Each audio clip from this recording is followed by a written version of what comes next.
Last time on N30, we were given a chance to take a look into the rise of one of our single mothers. Today, for those of you that watch part 1, we invite you to the conclusion of this chapter. So if you are someone that feels, understands, and respects the struggles of a single mother, this is N30. Raising my daughter, I would say during her earlier years, was my hardest struggle. Only because it was during the time that I couldn't find myself and I was still looking to figure my own self out while I also had a child. Financially, it was hard. I had to buy groceries, take care of her with clothes, everything else. I would buy myself clothes, but I had to keep tags on them. Putting tags in the closet because I know somewhere down the week this girl's getting ready to mess up that shirt. And if she messes it up, that means it's before payday. And that shirt that I just bought got to go back because now she needs that uniform shirt. So there's plenty of times where that has happened where I'll buy something for myself because I like it. But at the same time, I don't wear it. I just hold it for a second just to make sure she doesn't do something that I don't have no reason to return it, to, replace it. Eating, groceries was hard being a single mom because you had to had a car, had to take care of the car, the rent, the bills, utilities, everything. And you had even health insurance, taking care of your kid. If they get sick, you got to take them for that. Medicine, you got to take them. It's like it didn't end, There was a time she was young, I had a breakdown. Don't know how it happened, but it happened. And I ended up in the hospital. I had this migraine, that massive migraine. I just couldn't get rid of it. I felt like I just couldn't get rid of it. Ended up in the hospital. They gave me a shot to help, like a sedative, and a friend of mine, she took me back home. During this time, my daughter was 7 years old, and that was the time she had to learn how to really listen to her mom, And that was the first time I had to tell my daughter what to do before that shot passed me out, And it was just me and her in the house. That's it. That's all it was, me and her.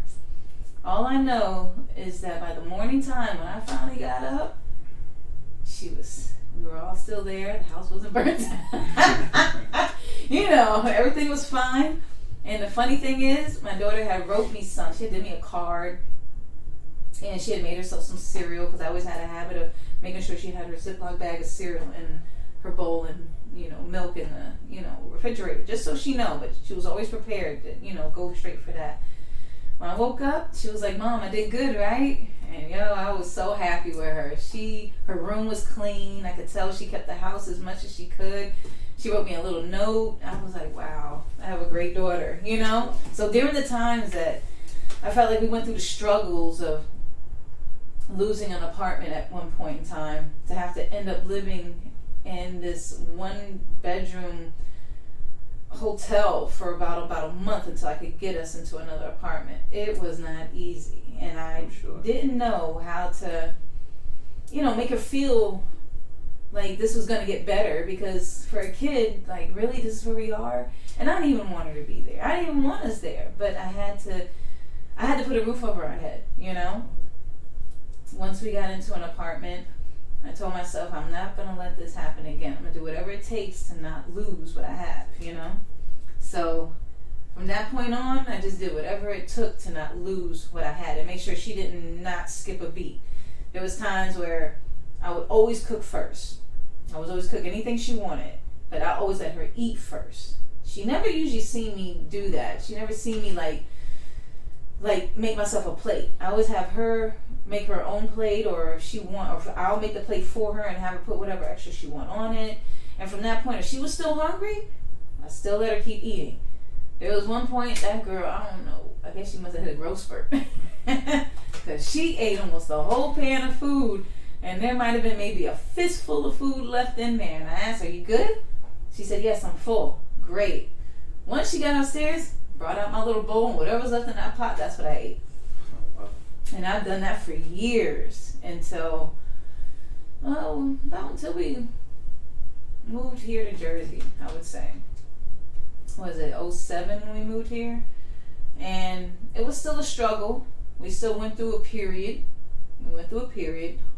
I went through an unfortunate event, a few fortunate events, and it turned into me ended up with surgery at one point in time. Now, once I got here, a tumor that had to go. Like the doctor, I went to see him. He said, I had seen this tumor before, but I didn't know I got this bad. And he told me, it was like, if you don't get rid of this, I can't help you. It'll break, you pretty much, it'll press on your liver, your organs, everything. And pretty much I can only estimate 2 years. So I was like, 2 years? I was like, well, is there any way to go around? He goes, listen, he kept telling me, he's like, if you do this, or I need to prep you for just a comfortable passing for within 2 years. So I was like, all right, let's just go ahead and do it, you know? Wow. Mind you, this meant that it took something away from me. So, and what was that? The ability to have more children. Oh wow, I'm so sorry to hear that. Exactly. Oh my God. Ooh, we're going to have to cut this off. Can we stop? A laparoscopy is an operation performed in the abdomen or pelvis using small incisions with the aid of a camera. The laparoscope aids diagnosis or therapeutic interventions with a few small cuts in the abdomen. Well, before the tumor, I had to deal with other signs of like cancerous type of situations. I've had 13 laparoscopies where, if anybody doesn't know what those are, it's like three, like you have like kind of like 3 scopes. One's gas, and one goes in one side of your hip, and one guy goes in the other side in your stomach. You know, pretty much close to your pelvic area. And like bloat it up, and they go in and they just cut things away. Well, they were cutting away cancerous type cells because they wanted to be sure they weren't active. And it seemed like these were coming so back to back with each other for so long, you know? And I ended up with a lot of other issues from it because, you know, once they go in, it's like fixing a car. You go in and you mess with one thing, something else can mess up, you know? So I went through a lot of things that required the doctor to have to go back in, fix this, you know, mesh this back up, this, mesh that there. And, you know, I felt like, you know, I probably hold Frankenstein's up in there, you know what I'm saying? Yeah. But 13 surgeries later, to find out now, you end up in a whole nother state and you have a tumor that has to, you're like, okay, was it like, I didn't know how to accept all of that knowing I already went through everything else, you know? So by the time that was over, I don't know, not knowing that I can't have children again really put me to a whole nother place. It made me love my daughter more, but at the same time, I felt like I lost the ability of feeling like a female, like a woman, because women are supposed to reproduce, and if you don't reproduce, it's kind of like, then what do you have other than thank God I had one kid and I can still be a mother, you know? And think of the women who went through this, and I always had to think there's other people worse than me, because there's women out there who can't have children at all. So I had to look at that, you know, that want to be single parents, you know, so they have to adopt, you know what I'm saying? I can only imagine, like, dealing with that, finding out that you can't anymore must have brought so many other issues, must have woken up so many different demons within. Mm-hmm. How did you cope? How did you deal with those? It was hard. My daughter had a hard time, I'm sure, dealing with certain things, because, you know, you go through a whole, it takes you to another place mentally, emotionally, you know, and depression becomes a real thing, but you still need people around you to help you cope through it. But I didn't really have family here, so my coping was working. Just work, and that was it. So all these years, all you've been doing is just burying yourself at work. Yes, burying myself into my job and making sure my kid is happy. The best of my ability. You know? Absolutely. Yeah. Losing the ability to have children is a major life event that brings about social and psychological problems. The stress of the non-fulfillment of a wish for a child has been associated with emotional issues such as anger, depression, anxiety, marital problems, sexual dysfunction, and social isolation. So after being 19, you find out you're having a baby. And now you move to a whole different state, and a couple of years later, a doctor comes to you and tells you you have 2 years to live. How did you cope with this? I looked at him like, okay, is there another option? That's how I can think of, like, why, you know? Like, I was still in my 30s, like, that doesn't seem fair, you know? So I talked to my daughter about it just to help her understand what's getting ready to happen, but she didn't really care. She was just like, yeah, but I'd rather have you than have another sibling, and then you happen to pass in during labor or something. So, you know, she was right, because if that would have happened and I would have got pregnant, I wouldn't have made it. But the tumor also made it difficult as well. However, once I got the tumor out, I went through a deep depression for a long time. But my daughter, she was very strong for me. She was always like my best friend. She's not your best friend. Your kids are not your best friend. But she gave, you know, we had that connection like my best friend. You know, she has been the person that's right. been there for you, close to you. Exactly. That warmth that you need. Exactly.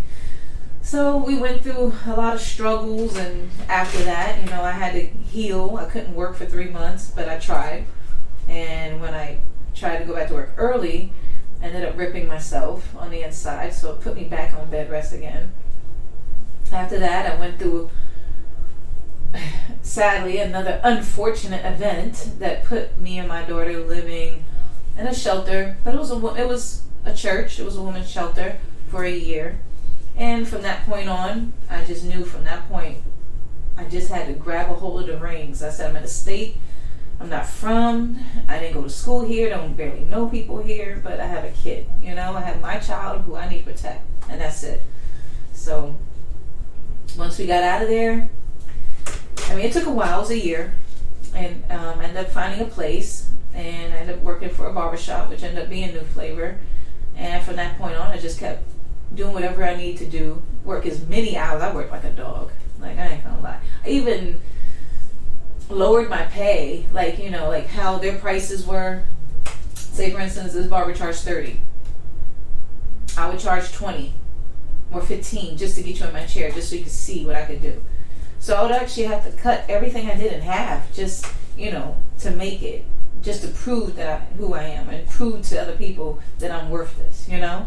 And as time went on, I was able to follow the price on the board, so people would understand, okay, this is what I'm charging. You already know what I can do, so let's not go there again, you know. And finally start charging the price I felt like I was worth, you know, receiving. So, you know, a lot of times you see your value, you see your worth, but a lot of times it isn't going to come when you expect it. You got to still work hard for it. And sadly, you still have to prove yourself to people even when you shouldn't, you know what I mean? But a lot of times people are more visualers and got to see the action more so than being told, you know? However, my daughter, you know, she was still in high school, smart. I always believed she needed to stay smart. I told her, I said, you can be pretty all day, but if you not smart, you're just ugly, you know? So she's a very smart girl, very educated, very proud of her for that. However, I hated having to take her through all the ups and downs, like a roller coaster ride of the financial struggles we had to go through. But yet she adapted. She took well, but I always made sure she got as much as I could give her if she asked, you know, because I wanted her to have what I couldn't have.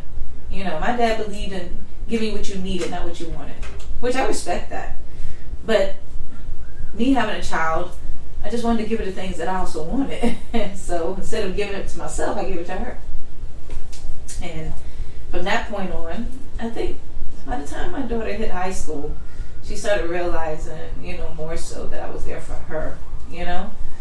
And from there, you know, she became an adult quick. And so trying to help her through school, still being a mom, still, you know, trying to financially uphold the things that she needs. It wasn't easy because still, you're a single mom. Like, where are you getting this extra money from to get money for books for her? You know, you got to work the extra hours.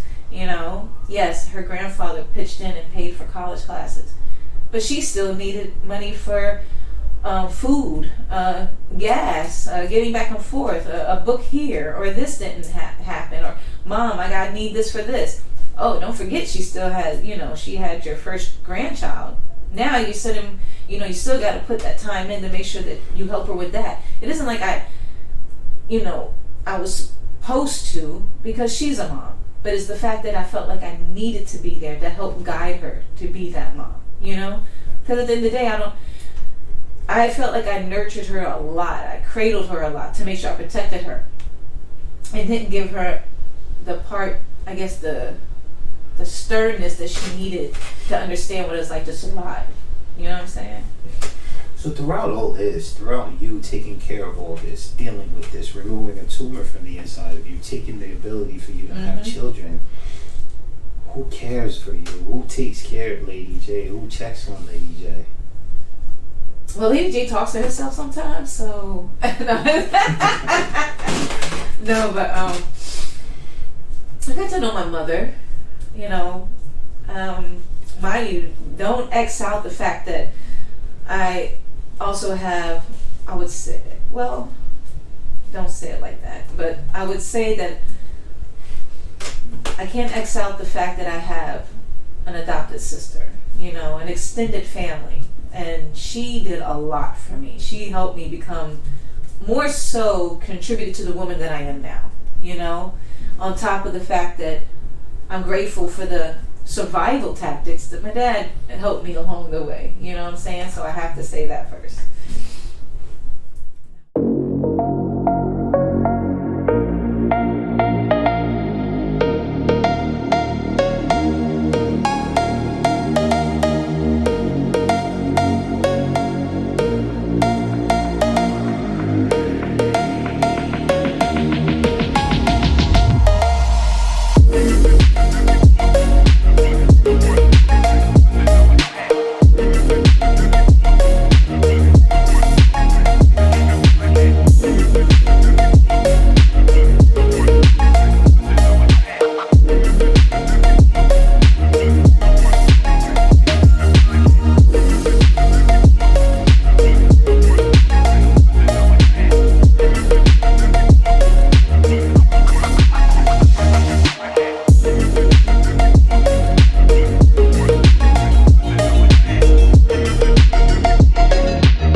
Growing up, what effect did not having a permanent home have on you?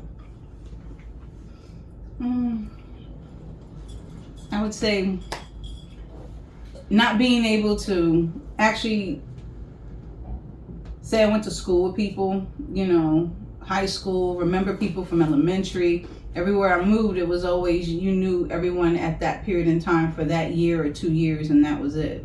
So I could never say, oh yeah, remember when we were in high school? Remember when we were in elementary school? Like how they remembered each other in college and high school and everything. I can't say I know that. All I know is I just know you guys for the now and how I met you in the chair, and that's it. Or how I met people in the chair, that's it. I can't say I went to high school with anybody. And the high schools I went to were all on military bases, and it was temporary, and then we left, So between a box and a bag and moving again, that's all I knew. That's why you always see me always to myself, and I didn't talk much. It was because my social skills were very Then as you got to know me, you see I just start talking, and then you're like, oh, she talk. But in the beginning, I'm like, you know.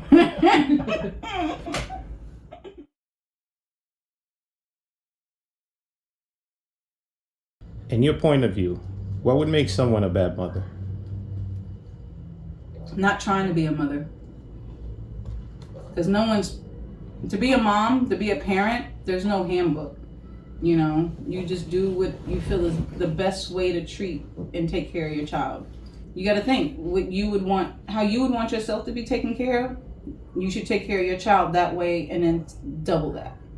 So how I treated my kid, what I didn't have growing up, I tried to make sure she could have it. It wasn't because I wanted it or I felt like I deserved it. It felt like I felt like because she's mine, and I felt like she deserved it because she's mine.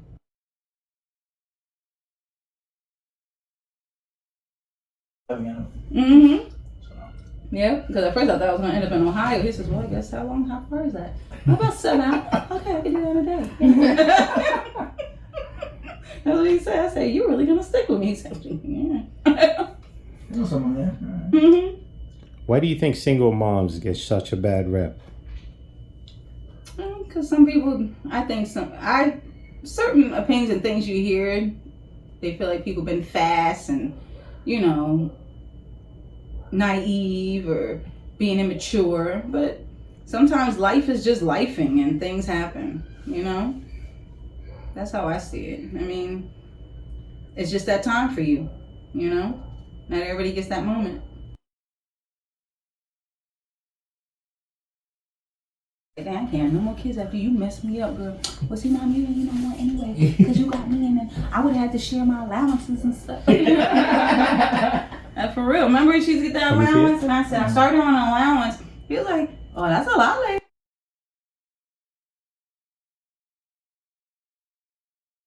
Hey, but a teacher, right? Yeah.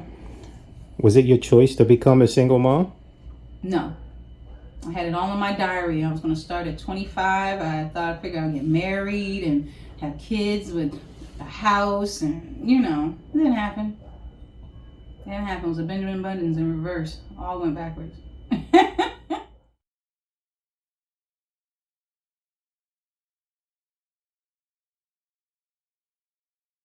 How has being a single mom affected your personal relationships over the years?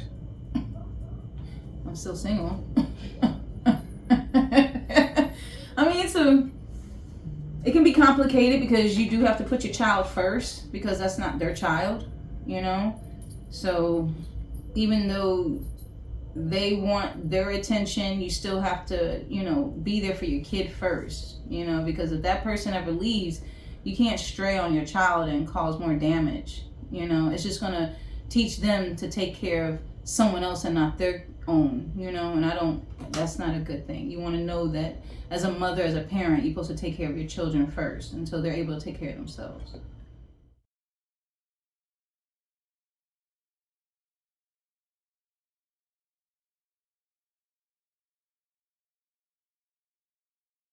It is said that a haircut by you is more of an experience. Walk me through the process. Wow. You know what? It would be hard for me to walk someone through my process. It would be more easier for a client to say that because of the fact that I just want each person to feel like they're important in the chair. I want them to feel comfortable. I want them to trust me. I want them to know that no matter what I do, I'm not going to let you leave feeling uncomfortable or feeling that I did something wrong to mess up your whole aura, you know? So I can't really walk you through it. All I know is I want everyone to be happy. I want to know you left with a smile. I want to be an experience.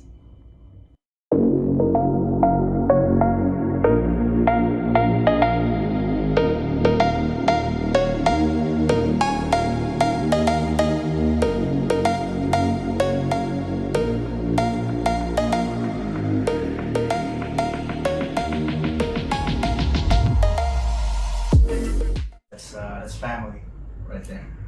You know, she's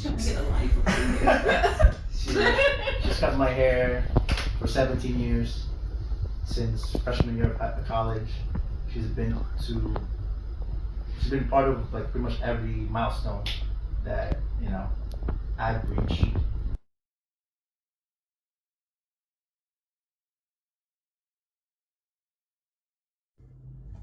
Before we go, what message do you have for every single mother out there, no matter the age group? The message I have for every single mother: believe that you are the best mother that you know you are on the inside. Don't worry about what people say you should or shouldn't do.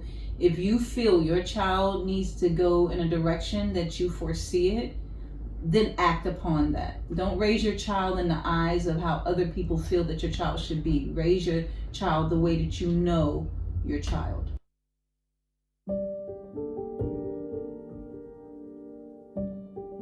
These single mothers are really not okay. They are hurt and struggling. If you take 2 seconds to do a simple search, all you see is weak men talking down on single mothers. Just because you can't understand them doesn't make them a bad choice. Just because you can't handle a woman with a child doesn't mean that the next person can't. It's a shame on people that say, oh, I can't take care of another man's child. First of all, that is a child you are speaking of. And the only option you have when it comes to children is to love them, nothing else. Calling them bad children because they don't respect you, well, maybe you haven't earned that respect. Maybe they don't like the way you treat their mother. Yes, there are bad mothers out there that stands in their own way and make it impossible for men, but that's just a percentage of them. That percentage does not define every single mother around the world. To deny a single mother would be denying my own mother, who was a single mother, and that woman plays a big part into the standards that I look for in a woman. These women feel like they are failing because we are denying them, as if they didn't just accomplish the most beautiful thing ever, which was having a child. Do some of you understand that there's no greater feat on this planet than a woman giving birth, right? So she makes magic right before your eyes, then you deny her. There's something really wrong with our society today. And single moms, let me talk to you for a minute. Why does social media play such a huge role in your life? Why do you let the fake pictures that people on social media paint on their profile affect you? God said, do not envy. Why are you in such a rush to get back into a relationship when now you are thinking for two? Why do you listen to what weak-minded people have to say about you? Ladies, you are loved. You are beautiful. It is an attraction itself to see you raise that baby. Real men, we're not checking for the latest trends and brands. You still got it. That baby makes you look even more attractive. For some men, it's heels and bags. But to me, that baby on your arm is the ultimate piece to complete your look. Forget those stretch marks. We love them. Those love handles, they are tools to the right person, so you are enough, if you know what I mean.